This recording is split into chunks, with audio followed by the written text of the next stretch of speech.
Welcome once again to another episode of the Random Access Podcast, brought to you by rapodcast.net.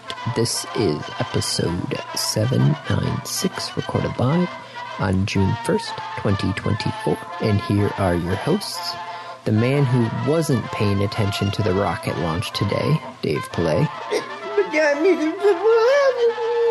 Kinda. And the man who checked in periodically about every hour into the launch window once the astronauts had left the building and were actually transported to the launch pad. Andy Lowe, hi. I mean,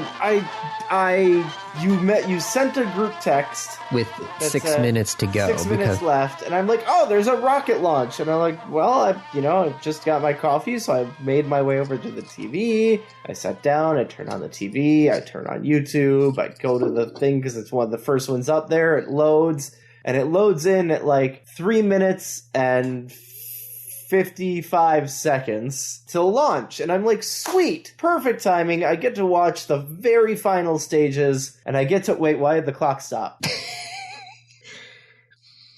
And I saw that also happen because I waited until 6 minutes. I waited until they went through the whole, you know how they go through that like checklist, right? You know, like yep, this comms one check, yep, go, fuel check, yeah, right. You know, mission control, comms is a go. Flight control's a go. Yep. I waited till they went through that whole list. Everybody was go. Everybody was good. There were no problems. Though there was some problems actually with the fans in the suits, helium. I think. Nah, helium sucks, but you know, we knew that. So I guess we're a go. Sorry, I interrupted. The fans had an issue? The suit fans had an issue where they weren't turning on due to when they switched from external power to internal power, which I feel like, you know, suit fans would be something nice to have. It's not just nice to have. That's like kind of critical. Yep. But they said they're going to take a look at it. But yeah, no, I waited until everything was all go, and I'm like, all right, let me send the link out just in case anybody's interested in watching, you know, Starliner take off. Yep. And yeah, I was like, it's all go. And it was not go. It was not go. And they're flying the opposite of go. Yes, they're flying up to the International Space Station. So their window of launch is literally 1 minute wide. Because if they don't, it's already gone past them. Yes, because the International Space Station is traveling at 5 miles a second, I do believe. Right. It loops the planet every hour and a half. So the launch window is very precise. Tight. Yes. So as soon as it held, as soon as they hit hold, it's like, well, shoot. There goes the launch for today. Are we going to resolve this in the next 3 minutes? No. Well, then we're not launching. Yep. Not even 3 minutes. You have a 60-second window. Yeah. Yep. That's assuming there were no other delays. Yep. So I was like, well, great. I just sent the link out to everybody and nothing happened. Nothing happened. Way to go, Andy. Yep, I know. You scrubbed the launch. Oh.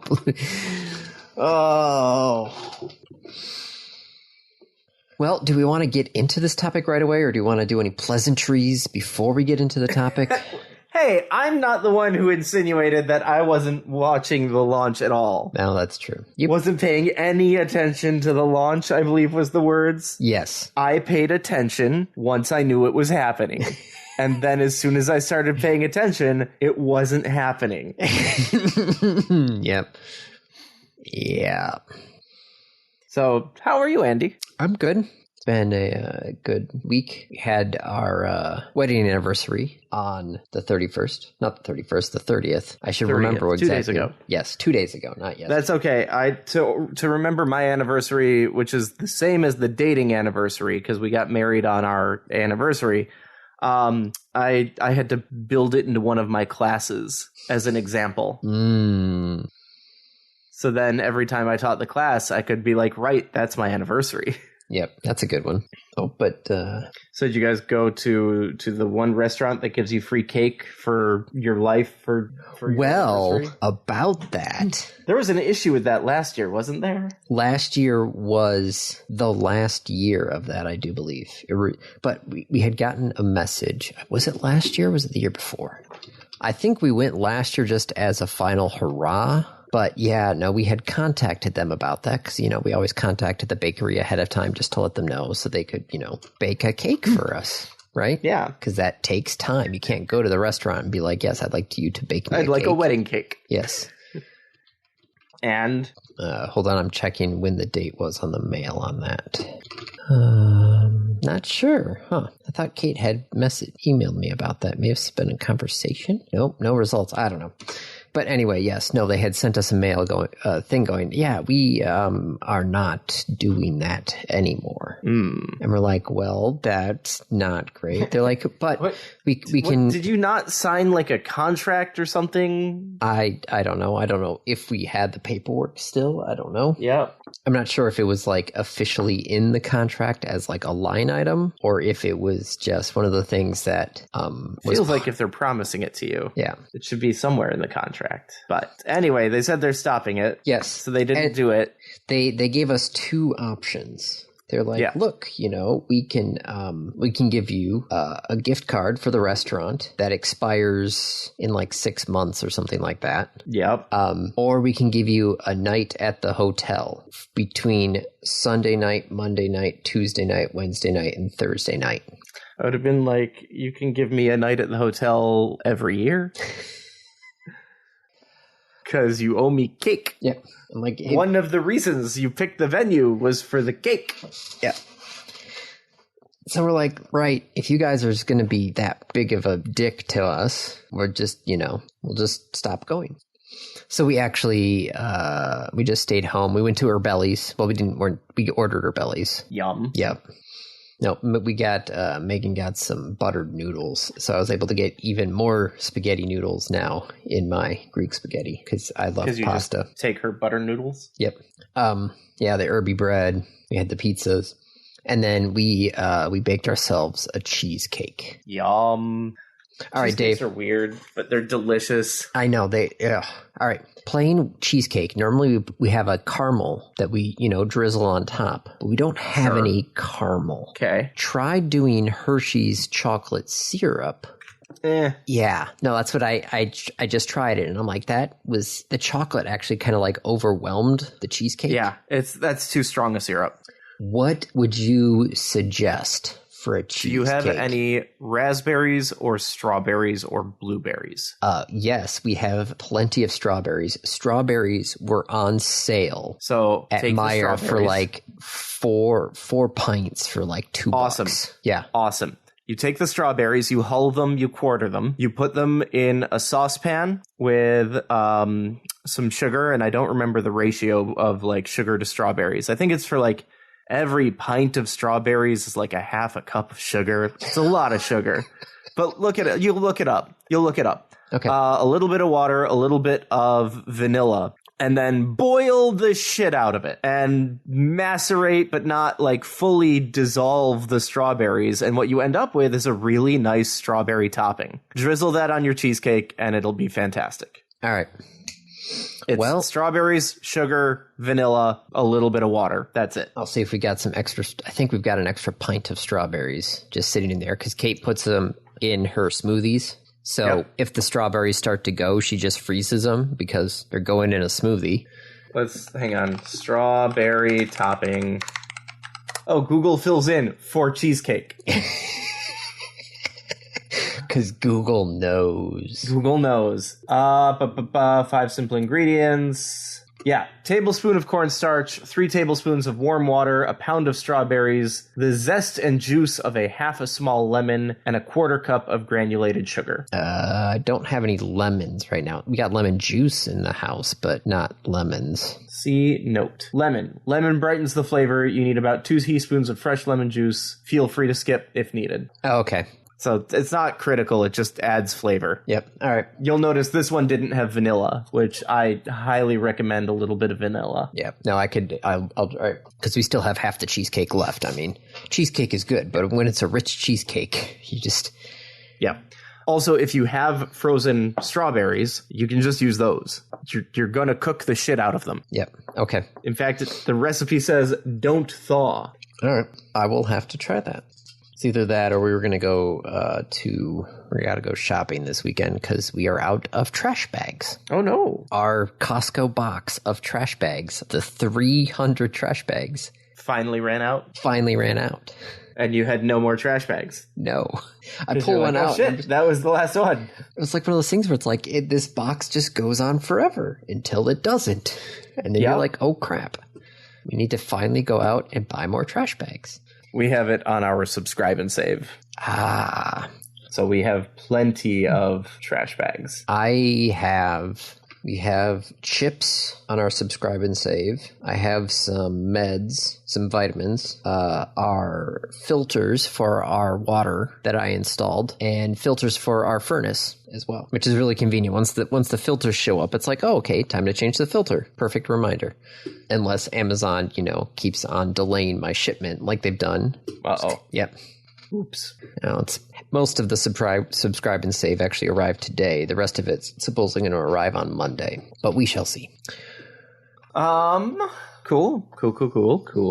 Yep, it's trying to think of what else. I made a banana bread today. That was one of my culinary adventures. It did not turn out well. Trying to make really a sad. My banana bread is usually so my banana bread is usually like really effing good. I have a recipe from America's Test Kitchen, and it's friggin' fantastic. And something went wrong today. I don't know what. Something went wrong. So I'll have to try and make a different one. But tomorrow is donut day. Oh, those donuts, you're trying them again? I'm gonna make more of those donuts. Mochi donuts.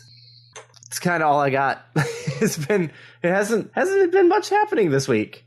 No, yeah, works fine. Isaac is in his last week of first grade next week. Holy shit. I know, the school year is already done. Freaking blew by. Yep. Do you have summer plans for him this year? I recall that being an issue last year. We got him right into the program right away. Okay.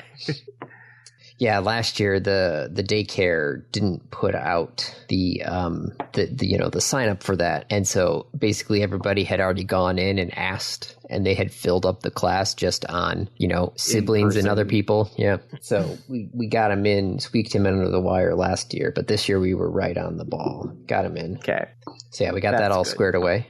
We got all the birthday party. Well, we got the kids' birthdays parties set up. Got to figure out when we're going to have the families over for those birthday parties.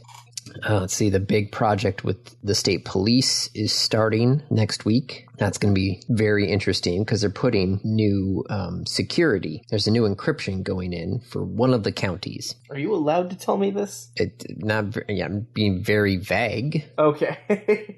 But we have a box that has all of the all the keys for these encryptions, right? Sure. If I wanted to say, like, find said box, where would I need to look? Are you going to try and break into a police building? Certainly not. And then try and break into a safe inside said police building? No, I'm not going to try this. Because that's what you would have to do. I think that would be a felony if I did. Probably, yes. Well, let me rephrase that. It would be a felony if I got caught. Yes, but still trying to break into a state police post, locate the correct safe, and then, break into the safe in order to get the keys for the encryption. But they're putting a new version of encryption on there. And you have to, the radios have a separate piece of hardware that stores all of the encryption in the keys. That way, if you have a radio that doesn't need to do encryption, you don't have to pay for the encryption, right? Okay. So the key box has to update the firmware on the security hardware, right? Sure. So every single radio that the state police uses in Southwest Michigan has to touch this one keyloader. Okay. Every single radio has to go through one box. It's quite a bottleneck, right? Right. I presume. Yeah. Well, I mean, you have to. The box also, each set of the firmwares are tied to the serial numbers, and it's tied to the one box. And each CD they literally sent us CDs of the upgrades, which was fun because none of our laptops have CD drives on them. We're like, a CD? What the? Really? So we had to buy an external CD thing on there. Well, actually, somebody had to buy a hub because he only had the USB-C port on the side. So we had to buy a hub because he has to plug in the keyloader and the CD-ROM drive at the same time. It was just ridiculous. But each CD only held 200 upgrades. So at some point, we're going to have to break out this cacophony of hubs and external drives and everything in order to upload the next CD for the next 200 radios. I think we've got to do it 3 or 4 times during the process. Jeez. And then the radios, the actual radios that are causing all these firmware upgrades, the new radios haven't been delivered yet. And I'm not sure when they're going to get delivered either. But you need them. Yeah. At some point, you do need them. Yes, at some point we do need those radios. And it would be nice if they would be delivered at some point. Yeah. Hopefully, we reorganize the whole thing, so the radio installs are going to be last. So hopefully they'll show up ahead of time, because then we can just set them on the bench and do all the firmware upgrades and everything. So we're not having to swap the radio out of the car and then go and do everything, because that would just make everything drag out even more. Yeah, it's a very fun and interesting project. It's going to hopefully just be a lot of sitting around watching progress bars, but we don't really know. I've had those sorts of projects. Mm-hmm. Because we just... That will be Tuesday. Hey, that will be my Tuesday as well. I might load progress quests so I can watch multiple progress bars. Nope, I'm going to be at the post early, 7:30. We're going to kick it off, and we're going to see how this first thing runs, and then hopefully from Tuesday we'll be able to map everything else once, we actually have a day of running this under our belts, because we don't know how long is this going to take. Could take, 5 minutes, could take 25 minutes. We don't know. You'll have to find out. Yep. Hopefully it won't take too long. Nope, but we'll see. All right. Now should we do topics? Yep. Okay, so... Starship failed to launch. Not Starship, Starliner. Yes. Because Boeing and SpaceX can't name things. Starliner failed to launch. Yep, countdown paused at 3 minutes and 50 seconds. The computer-controlled launch system called for a timeout. Well, one of the 3. There are actually three server racks that handle the countdown and all the processing of everything at the launch pad. Yeah. And one of them lost its connection. Oh, shit. Really? And the circuit boards took longer than expected to sync up with the other 2. And that triggered the hold at 3 minutes and 50 seconds. So it wasn't actually an issue? Possibly. They don't know why it happened, because... there was just a network hiccup. Could be, or could be, card issue. There was some issue that caused that system to not be in sync with the other 2. And that caused the so this is not a Starliner delay. This is another ULA delay. Oh my God, Boeing has to be pissed. Does Boeing have any hands in ULA or no? Do they own part of ULA? Yeah. They've got to own part of ULA. Probably. Founders, Boeing Company. Yeah. And Lockheed Martin. Parent organizations, Boeing. So, yes, it's Boeing. Part of Boeing's got to be super pissed at the other part of Boeing. Yeah. It's also owned by Lockheed Martin. Oh. Which is not owned by Boeing. It is, in fact, one of Boeing's primary competitors, which is why this is the United Launch Alliance, because it's made up of Boeing and Lockheed Martin. So they had to, before they can actually check because the computer room is at the launch pad. Mm-hmm. So they have to drain the rocket of all of its propellants before they are allowed to actually access the computer room to actually see what the hell happened. How long does that process take? Normally about 24 hours or so. So they can't even check what's going on for over a day. Pretty much. Well, I don't know if they're getting in tonight or if they're going in tomorrow. But yes, they had to get everybody off the rocket, drain the rocket of all its propellants so it's not, no longer a rocket. Yep. And then they'll go in and check the computer rack and figure out what the heck happened. I mean, at least they didn't have to, like, destack it or something. Yes, that would be even more ridiculous. So, normally, it would have just been a 24-hour turnaround, so they would have launched tomorrow at noon. Yeah. But NASA said, take your time, figure this out. So now it is going to be June 5th. Yep, okay. June 5th, which, if we remember, that's when SpaceX said that they were ready to launch Starship on June 5th. Pending approval from the FAA. Yes, that's the one big if. But they said they were planning on June 5th. It'd be hilarious for them both to launch on June 5th. So, yeah, June 5th could be a very busy day in the Gulf of Mexico and the, eastern or western Atlantic off the coast of Florida. Just 2 rockets going up. Some old Soviet system is going to detect both launches and be like, oh no! Oh no. Oh.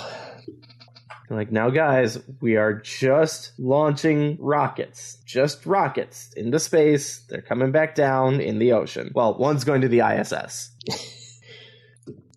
So, yes, next Wednesday should be very interesting. Hopefully, yes. Assuming the FAA gives its approval for SpaceX, which they said, if I think correctly, that there wasn't any. The last FAA, what do they call the things when it's like a disaster action plan or something like that? Whatever. I don't know.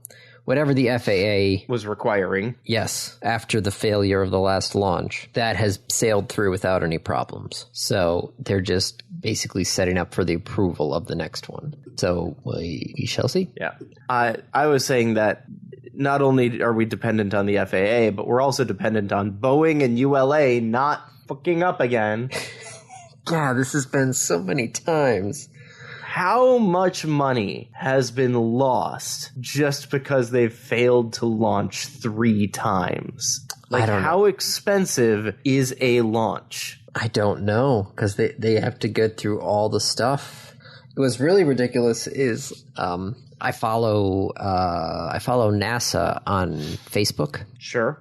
And you know how the Facebook has those reels at the top? I saw the NASA reels and I was like, 6 hours ago. And it's like, they're getting ready and, everything is, they're showing the watch parties at, Cape Canaveral that NASA has set up for this launch.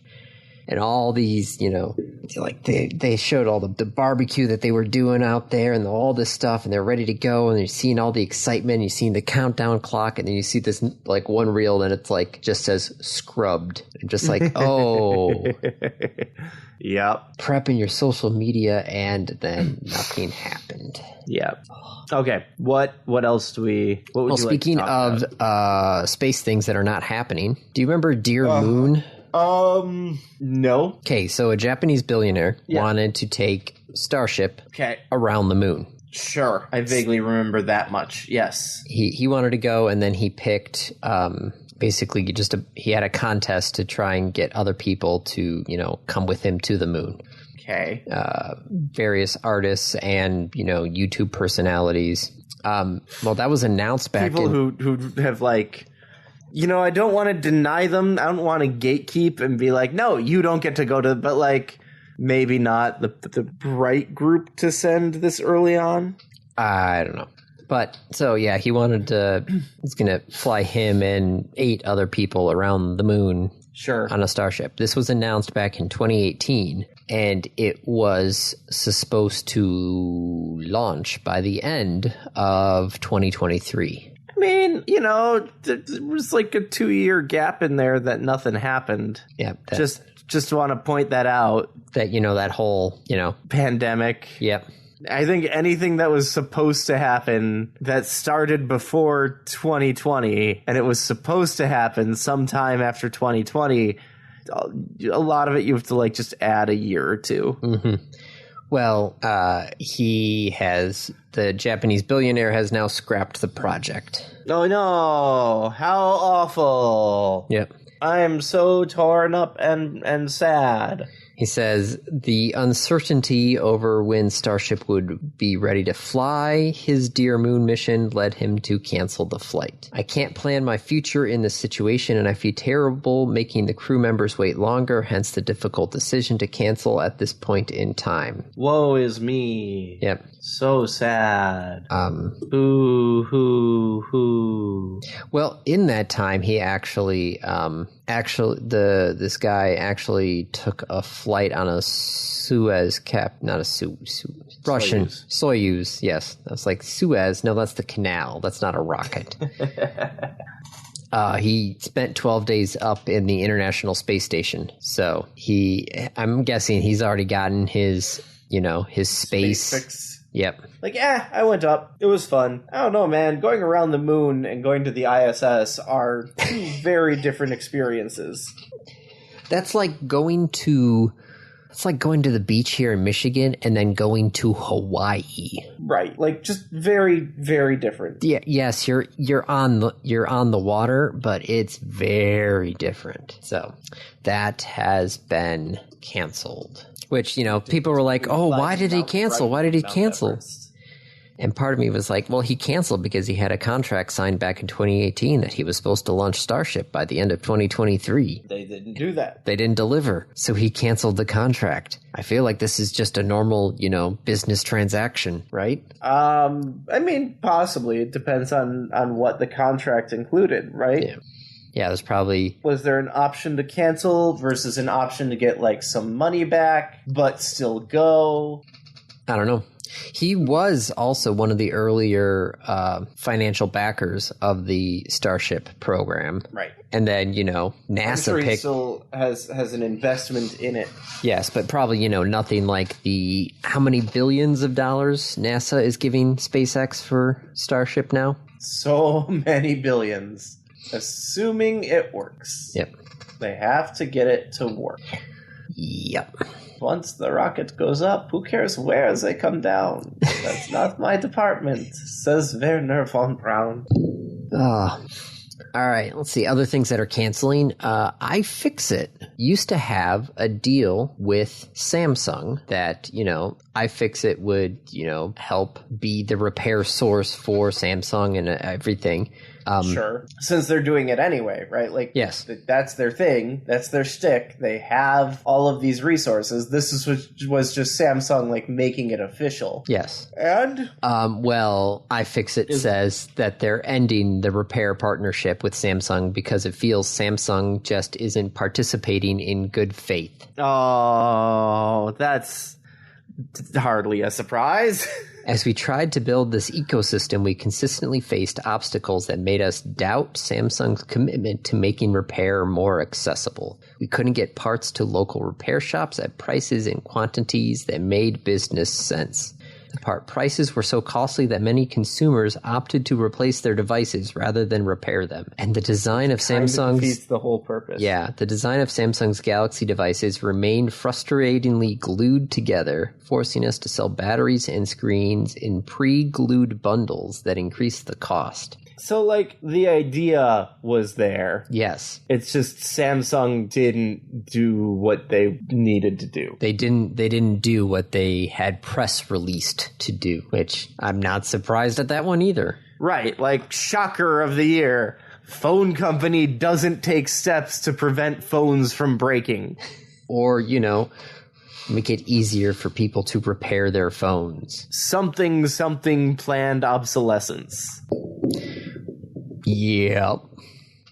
Hey, I've had my phone for 2 years, and it feels a lot slower than it used to. Yeah, yeah. That's a thing. That's a real thing. It's not your fault. It's that the phone is explicitly self-destructing. On the same day that iFixit announced that it was dropping the partnership, a website reported that Samsung requires independent repair shops to turn over customer data and immediately disassemble any device found to be using third-party parts. What? What? Hold on, I got to read this other article. Samsung requires to do that. Samsung requires independent repair shops to share customer data, snitch on people who use aftermarket parts, leaked contract shows. Oh, that's not good. That's really not good.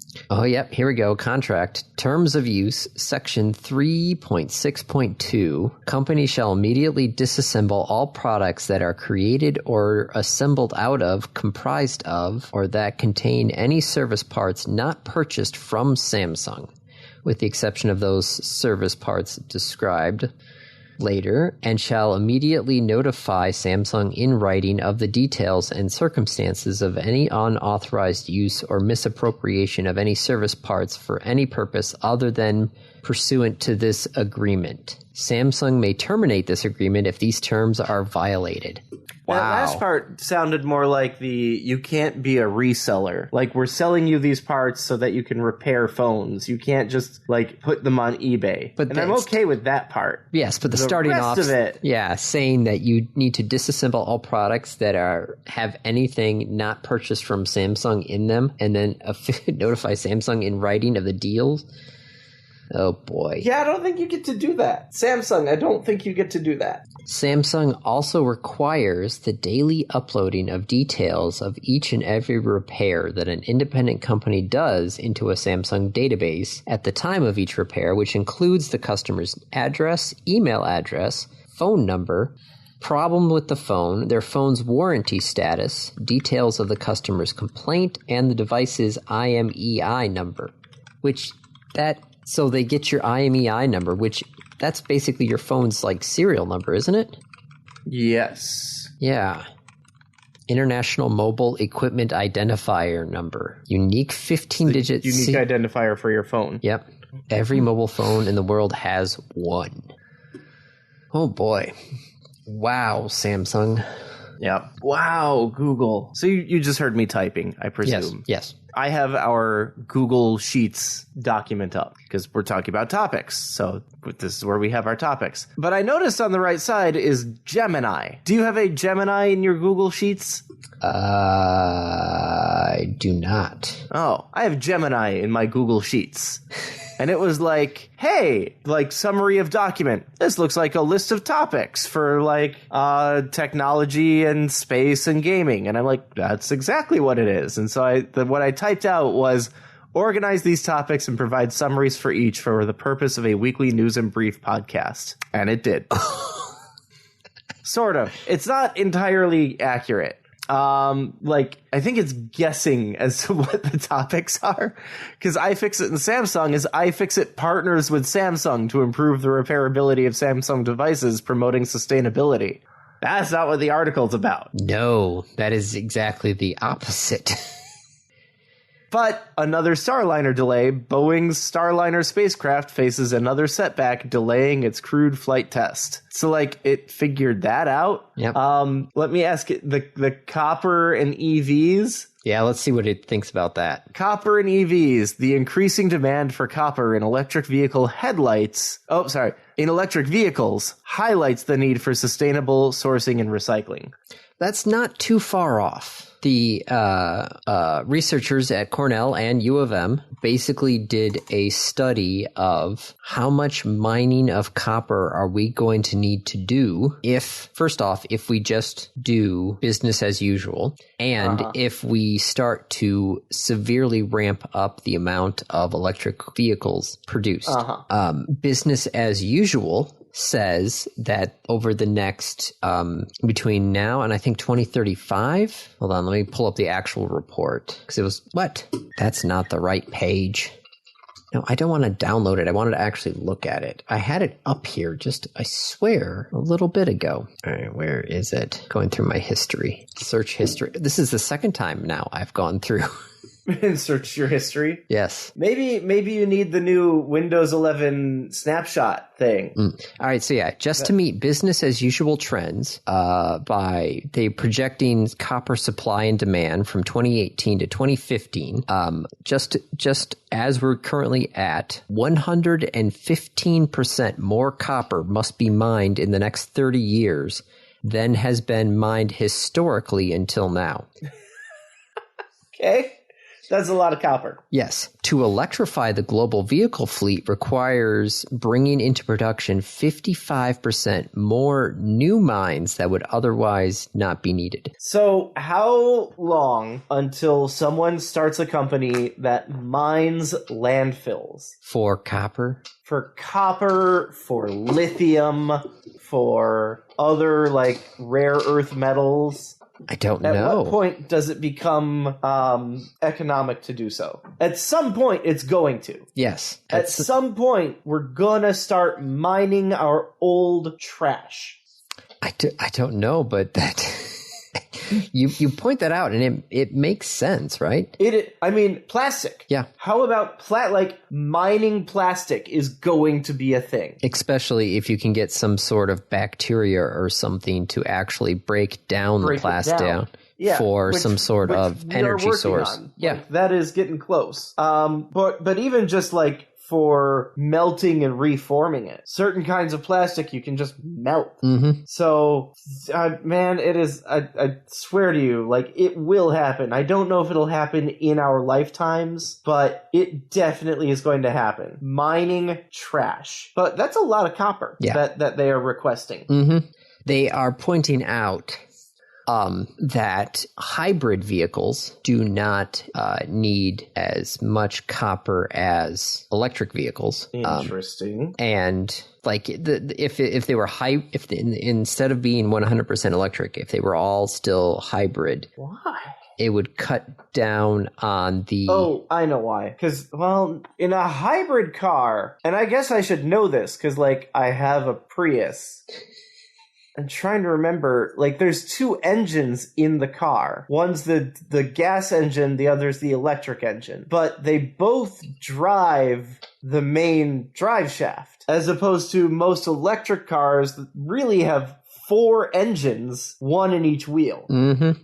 Some have 2, though. Some of them still just have the 2 electric motors on the rear 2 wheels, and then just have it's basically just like a rear-wheel drive car. Right. They have a drive shaft and differentials and all that fun stuff. No, they have 2 motors for powering the rear wheels. The front wheels are just rear wheels. Okay. Yes. The front wheels aren't actually powered. No, that's not as common, but that is on some of the more cheaper EVs. That's what people are trying to do, just to cut down on the cost and the weight and everything else. Yeah, you don't need power to the front wheels. No, there's been plenty of rear-wheel drive cars in the past without any problems. Just you have to remember to turn into the drift or against the drift. With a rear-wheel drive, when you start drifting... There's a thing you have to do. Well, rear-wheel drive is if you start to drift with a rear-wheel drive, you gotta turn out of the drift. If I remember correctly. Slick management, rear wheel skids, prone to rear wheel skids, etc., etc.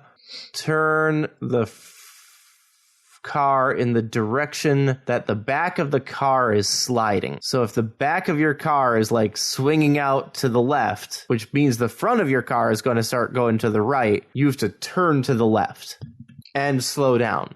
Rear wheel drive, turn into the slide, slow down. Front wheel drive, turn into the slide, put on speed, which is interesting. Okay. Sorry, that's a rabbit hole for us to go down.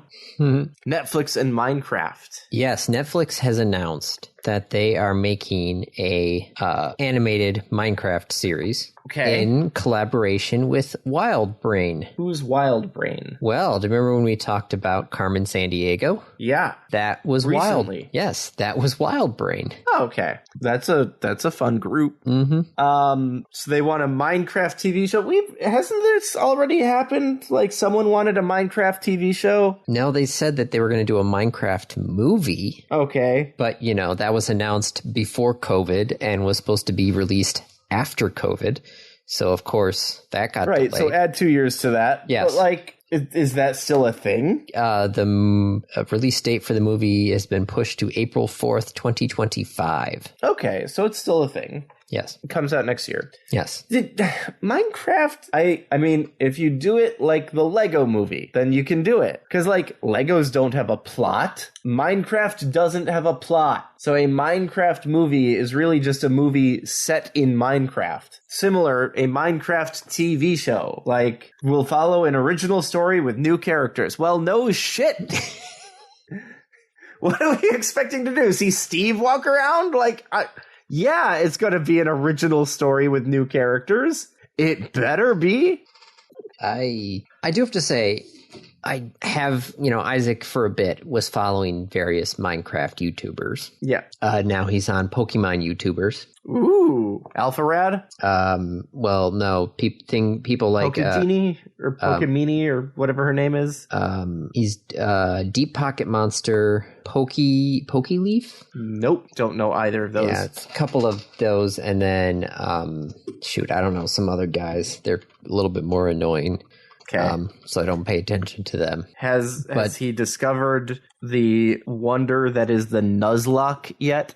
No. I take it from your silence, no, and neither have you. Yeah. Okay. You're playing through Pokemon Yellow. Yes. I'm actually just outside of Misty's gym right now. Cool. Are you having a good time? Okay, I gotta ask you this. This is another rabbit hole. Sure. But what are we but a series of rabbit holes? We're just rabbits all the way down. It's rabbit holes all the way down. So you played Pokemon when it first came out, right? Yes, I played Pokemon Blue. That came out in 99, right? No. Earlier than that. Are you sure? Yeah. We were in middle school. 96. Okay. Oh, that was Japan in 96. The games were released as Pokemon Red and Pokemon Blue in North America and Australia in 1998 and Europe in 1999. Okay, so you were playing this in 1998. Yep. Almost 30 years ago. All right. I got through Mount Moon. Yeah. I walk out of Mount Moon. There is a Pokeball sitting there. I pick it up and it says, hey, you got TM01. Yeah. And I'm like, great. What is that? Yep. And I go to the internet and I look up TM01 Gen 1. Yeah. So many different wiki pages pop up, strategy pages, X, Y, and Z pages pop. Yeah. Yep. Those were definitely not there. Correct. In 1998. Yep. So the idea of a wiki, in fact, did not exist. Yes. How did you figure all this stuff out? Well, one thing is, did you try and use TM01? No, I haven't actually used any of the TMs. They're actually all currently sitting on my PC in the game because I ran out of room. Right. But also because you looked them up and know what they are. Yes. But if you couldn't do that, you get a new item. Did you try to use it? It asked me, hey, what Pokemon do you want to, teach this move? Right. It's like TM1. It contains Mega Punch. Mega Punch. Sure. Do you want to teach this to a Pokemon? That's kind of all the information you need right there. Oh, this is a thing that teaches a move to a Pokemon. Well, it was just like, I can teach it the move Mega Punch. Yeah. Which Pokemon can learn it? I don't know. Probably it needs to have, like, fists. So I probably can't teach it to, like, my Bulbasaur. Was this just pure trial and error? Possibly. The other thing is, and this is something a lot of people have forgotten, the old instruction booklets had instructions. So let's see what was in the Pokemon Blue instruction booklet. The Trainer's Guide. How many pages was it? 44. Wow. It even has a list of the Pokemon at the end. It's not a full list. It, in fact, explicitly leaves out, like, most of the Pokemon, but it has a spot for all 150 Pokemon. And if we go back a little further, TM, get technical machines from many people. HM, get hidden machines from many people. See page 28. Oh, wow, the attack type chart is in here, too. Page 28, hidden machine. Sometimes you'll get a hidden machine instead of a technical machine. It works similar to a technical machine, but you can use a hidden machine as many times as you want. Also, skills learned from this machine can be used when moving around the world. You can cut a tree blocking the road by using the ability called Cut. It tells you about the 8 gyms. Tells you how to use the computer and whether or not you should use a Pokeball.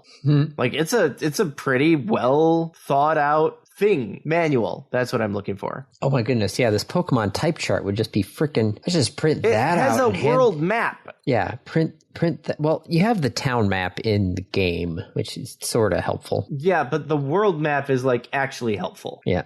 I should just print out this chart, though, because he kept on, Isaac kept asking me, it's like, what, the guy gave him a champ. What should I use? I'm like, do you have your Butterfree? No. Do you have your Jigglypuff? No. Well... I mean, the type chart mostly makes sense. Like, it just mostly makes sense. Yeah. What is good against psychic Pokemon? Do you know what's good against psychic Pokemon, Andy? Well, let's see. Psychic Pokemon, number 11. It looks like... Without looking it up. Fighting and poison are great against... You're reading it backwards. I'm reading it backwards. Psychic is good against fighting. And poison. And good against poison. Okay, so... Because it's mind over matter. However, psychic takes a lot of concentration. So what are things that would, say, disturb your concentration? Bugs. Ghosts. And it wasn't a type in Gen 1, but there's also the dark type. Mm-hmm. So bugs, ghosts, and the dark are all fears. They're phobias. And so they're good against psychic. I see. There's reasoning behind most of the type chart. There's some weird ones. Oh my gosh, these are all the power-ups. The bicycle. This is too expensive for a child to buy. Yeah, I just went to the bike shop. It's $1 million for a bicycle. What the fuck? Well, you better start grinding. I read that the coin counter stops at 999,999. Uh-oh. So how are you going to get that bicycle, Andy? I don't know. I'll have to read my wiki when I get to that point. Andy, no. Bad Andy. Play the game. Don't play the wiki. Play the game. Okay. Oh, good. They do have spots for all these Pokemon, don't they? Yeah, they do. Now, getting back to the topic at hand, which is to say, moving one rabbit hole up. Nuzlocke. So I asked you if you were enjoying Pokemon Yellow. How difficult do you find it, other than like the obscure mechanics because you've never played a Pokemon game? It's not too hard. Isaac is actually ahead of me, and he is just, I don't know what he's doing. He wins battles that I don't even know how he wins. So Pokemon is like, this is a baby game. Like, it's not hard. You go in there with the right types, you're gonna win, right? Yeah. So a Nuzlocke says, how can we actually make this game challenging? So the general rules of a Nuzlocke are, 1, in each region of the game. So anywhere where it's like, you entered the new route, or the new city, or the cave. In each region, you get one chance to catch a Pokemon, and it is the first Pokemon you encounter in that region. If you do not catch that first Pokemon in the region, you do not get to catch a Pokemon in that region. So if I was in Mount Moon... You walk into Mount Moon... And I get attacked by a Zubat because they're frickin' everywhere. Because it's a 98% chance of encountering a Zubat. Yep, especially on the upper levels. You either catch that Zubat, or you do not get to catch anything in Mount Moon. And it's not, I can go catch a different Zubat. Nope, that's your one chance. But does that mean then I can't catch the Sandshrew? Correct. I can't catch the Clefairy, even though that is literally the only place that you can actually catch a Clefairy is in Mount Moon. Yep. That is dumb. Well, it gets better. When you catch a Pokemon, you are required to give it a nickname. Okay, so like whatever. Why is that important? Because it promotes attachment to your Pokemon, which comes into play with Rule 3. When your Pokemon blacks out, it's dead. Revives do not exist. When your Pokemon faints, you have to release it to the wild. You know, there are other more challenging things you could be doing. But this makes Pokemon, which is a fun game, a challenging game. So a lot of streamers do this because it makes the game more entertaining to watch. Yeah. It promotes tension. It promotes a story. And like it engages the community because they can vote on names and stuff like that. So like streamers love this shit. It's hard. It's really hard. I don't know many people who do a Gen 1 Nuzlocke because that would probably be really hard. But yeah, it's a thing. When you get a Pokemon, you have to give it a nickname. When it dies, you have to let it go. And you can only catch the first Pokemon in an area. Now, there's some modifications to that of like, you can, if it's a Pokemon you already have, then it doesn't count. So like if you go into Mount Moon and already have a Zubat because you caught one on the route outside of Mount Moon, then Zubats don't count. You can keep killing them, and then the first non-Zubat you find, you have to catch that. All right. There's also there's hardcore Nuzlocks where you're not allowed to over level. What? How can you over level? So when you go into a gym, yes, your highest level Pokemon cannot be higher level than the gym leader's ace. Well, I think I am nonchalantly playing that way because I keep on trying to keep all of my Pokemon around the same level. Yeah, and in Gen 1, that sucks. Yes, no, I'm starting to see that now. And yeah, I am later generations, it gets better. I'm only at the second gym. Yeah. All right. Okay. Later generations, it gets much better. I'm going to counter-argue not using the wiki because how old were you when you played Pokemon? Yes. 13? Isaac is 6 going on 7. Yeah. I knew how to get Bulbasaur before going to Misty because I read in the wiki, hey, if you're playing Pokemon Yellow, don't forget to pick up your Bulbasaur. You have to go into this house and you have to do X, Y, and Z. Right. Isaac looks over and he's like, how'd you get a Bulbasaur? I'm like, did you not talk to the person who gives you the Bulbasaur? And he's like, I didn't know that existed. Yeah. You have to explore. Promote exploration. Promote self-investigation. I did, and he still couldn't figure out how come because I was playing with Pikachu, because Pikachu is great for, attacking all those stupid Zubats with an electric move. Yep. But Isaac had accidentally overwritten Pikachu's only electric move. Oh, no. With Slam, I think. Not a good move for a Pikachu. No. So he had stopped using his Pikachu against the Zubats. He grabbed his Spearow. Mm-hmm. Which is also good against Zubat. Yep. Because of Peck. Yep, Peck. And the Zubat's Leech Life doesn't work it's not effective against birds. Yep, because birds are good against plants. Yep. Because birds eat plants. Yeah. Type chart, man. It works. Wouldn't the wiki be like a type chart on steroids? I mean, it is a type chart on steroids. I don't know. I don't know, man. I know. I feel like that's putting a bit of a reliance on it. Well, I'm still playing the game. It's just one of those things. I just go to the list and go, okay, did I collect all the Pokemon available in this zone? And did I play through the game first without doing the completionist, and then at the end of the game, go back and complete everything.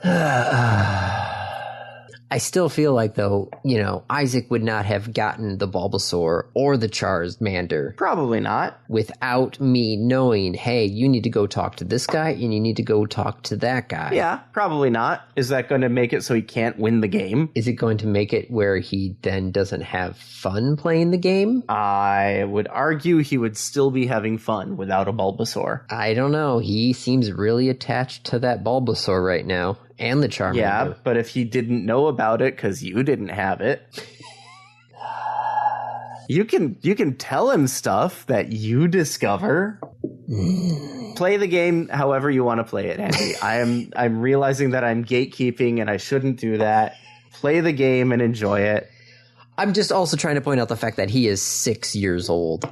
He is 6 years old. Freaking twice his lifetime. Yep. Before you started playing. And a lot of that of video game experience. Yes. Like I knew how games worked at that point. He is coming to me for help. I need to be helpful. Yep. And if it's the blind leading the blind, heck, I am still, I would say, needing glasses. I'm not blind, but I am definitely needing corrective lenses to see. I would not pass a driver's test.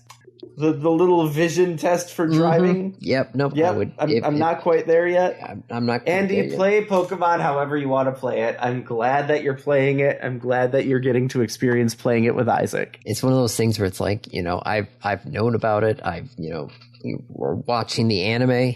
One of the animes, trying to keep track of the anime is just ridiculous because, of course, everything... There's two of them, right? There's the main line that finished, and now there's a new one. Well, except they keep changing the names of the titles. Oh, yeah, that's true. And the where to find them, to stream them, there is actually a page on the Pokemon website that says, hey, here is all the different streaming apps that have the Pokemon anime on them and which seasons are where. And I'm just like, this is the most ridiculous thing ever. That's terrible. Yes. I did remember one other thing that I did this week that I should have mentioned, which is I went to a concert this week. It ties into this. Don't worry. It does tie into this. Because I went and I saw Bit Brigade. Bit Brigade is a metal band with a speedrunner. And so the speedrunner plays through modded video games, where the mod is they removed the soundtrack of the video game. So it has all the other sound effects, it just doesn't have the background music. And then the metal band plays the music to the game. Okay. I bring this up because I thought about suggesting that you and Isaac play Zelda, Legend of Zelda, the original, when you finish Pokemon. And what brought to mind the band was that the band finished Legend of Zelda, the original game, in 40 minutes. Oh, jeez. I actually did watch, because somebody had done, on Games Done Quick, Pokemon Yellow. So I watched it. It took him over 2 hours speed running Pokemon Yellow in order to beat speed run. Yep. Yeah, makes sense. It takes a while just to move. Yep. Ooh, SGDQ is coming up. Yeah, there are so many other topics, but we have already reached a limit, so we need to. All right, sorry. Anything else you want to hit real quick? Let's see. Wordle is attacking Worldle. But not the Worldle that I know of, a different Worldle. Ubisoft has announced their summer announcement thing. Yep. So Sony just announced theirs, or just did theirs. YouTube, the app, is going to have 75 games to play that you can play. Games in apps and things that are not where games belong. I don't know. But YouTube has 75 games now that you can play in the YouTube app. Jeep announced their first EV. It's going to cost $71,000. Jeez, that's an expensive car. Yep. The copper. Somebody had their power tools stolen down in Maryland, and this wasn't the first time. So after the second time, he bought a bunch of Apple AirTags and hid them in some of the other tools in his truck. On the third break-in, he drove around following the AirTag in the power tools until he arrived at a storage facility, called the police, got a search warrant, and one thing led to another. And in the next 4 months, 12 locations were raided and recovered over 15,000 power tools. Why? Somebody was massively stealing power tools. Hoarding power tools. Yes. Why? 15,000 tools that people had stolen over years. Wow, that's a lot of tools. Yes. So AirTags has now led to the recovery of an estimated $3 to $5 million worth of power tools. Good investment in that tag. Yep. And OpenAI has reached an agreement with The Atlantic and Vox Media to use their stuff for training. Mm-hmm. And these agreements happened without being told by any of the actual writers at The Atlantic or Vox Media. So they're super happy about that. Right. Okay, so that's basically everything. Okay. And now nothing happened. No, something happened. Random review. My review, I'm reviewing the New York Times little game called Connections. Yay! I've played Connections. Yes, this is part of my, I've got the New York Times games app because I do the New York Times crossword. And so I have now been, doing the various games. Connections is one of them. Yeah. You can also get it online. It is a grid, 4x4 grid of words. Each word is in a box, and your goal is to create groups of 4. And I didn't actually do the one for today just because I was going to try and do it here. So there's just a grid of words, and let's see. Well, we've got drift and tide and current and wave. I'm going to submit those. All ocean phenomena. Yep, ocean phenomenon. Okay, and now we're going to look here and okay, row. So these end up in go for it. Yeah, row. Row, fly, curl, and press. That's all like bodybuilding moves. Dumbbell exercises. Okay, yep. All right. So we've got 8 words left. I will point out that row and wave also feel like they go together, right? Yes. It's like a rowboat and waves for water. So yes. The goal is to categorize the words, but the categories are not always very apparent, and sometimes it looks like things that belong in different categories belong together. Yes. All right. What's your next set? Now, pronto, stat, and hurry. Cool. And now I've got before you submit this last one, because now the last one's there, you have the 4 of them. Yes. You know what they are. Yes. Can you figure out the theme? That's what I do it's one of those things where it's like, okay, if you get the first 3 right, the last one, which is normally, because these are color coded by difficulty, going from yellow, green, blue to purple. Normally the purple one is the last one on my list, and I could just click the 4 of them and it would tell me what the answer is, but I like to, look at it and go Locke, Marx, Russell, and Payne. Windows? Something to do with Windows, I think? No. Nope. Nope. Marx and Russell don't really fit with Windows there. Well, I don't know. Something like a window lock, a window mark. No, that rustling the windows, window pane. Let me know when you want a hint. I don't know. John, Carl, Thomas. Those are all names. They are. Can you pair them with some of the words that you're saying? Karl Marx, Thomas Paine. Are these all philosophers? They are philosopher homophones. Boo. John Locke, Karl Marx, Thomas Paine, and I presume Kurt Russell? No, that's an actor.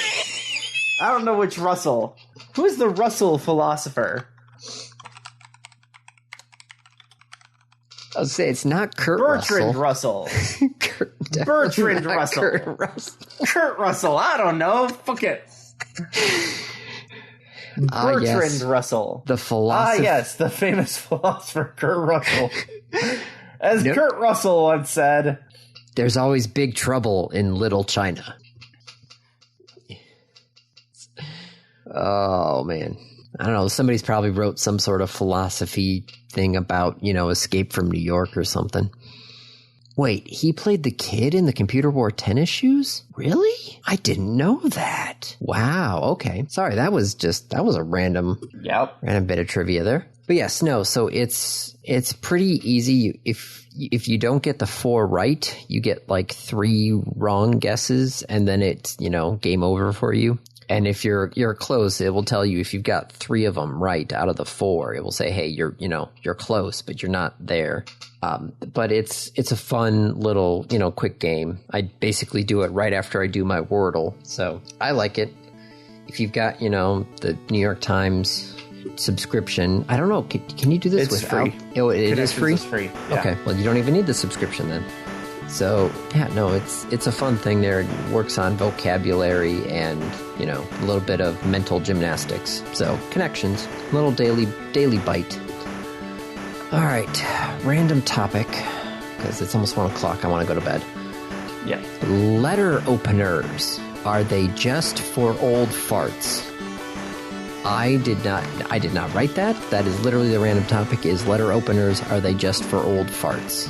I used to love letter openers when I was a kid. Like, they were a thing that I wanted, mostly because they were, like, blades that I was allowed to have. I feel like the modern letter opener is a box cutter now. Like, literally, that you use a box cutter as because everything is packages. Yeah, everything is packages now. I mean, for goodness sakes, we had 6 Amazon deliveries today, and we've got a box cutter right next to the door now. Just because, you know, I've got a little handheld one. I don't know where it is at the moment because the kids probably took it somewhere. But it's like a hook blade, so you can't accidentally stab yourself because the blade's on the inside. But it's perfect for slicing things open, and you can do it with plastic clamshells as well. So, but letter openers, every time I get a letter, I just use my pinky. Just slide my pinky up there, and it works. I've done that and had it not work. So there's still some like advantages to a letter opener. But yeah, I don't know if it's for old farts. I think kids get a huge kick out of it too. Oh yeah, no, the kids, anytime we get a piece of mail now that says, you know, to current resident, I always give that to Megan, and she gets so excited that she's got mail because she lives in the house. So you know. Yeah, she is a current resident. She is a current resident. Yeah, Megan, mail. Yep. Mail for me? From the bank? Yes, mail. Mm-hmm. Yep, mail from you from the bank. What's it say? She hasn't gotten that far yet. Okay. She's still learning letters, so. Yeah. But, you know,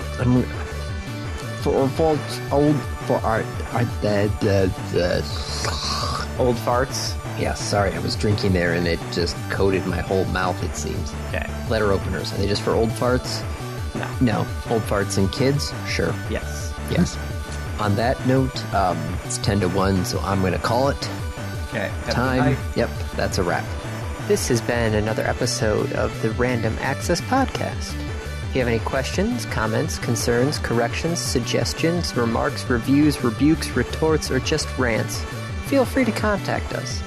You can find us on Twitter at RAPodcast, or send us an email at mail@rapodcast.net. Thank you for listening.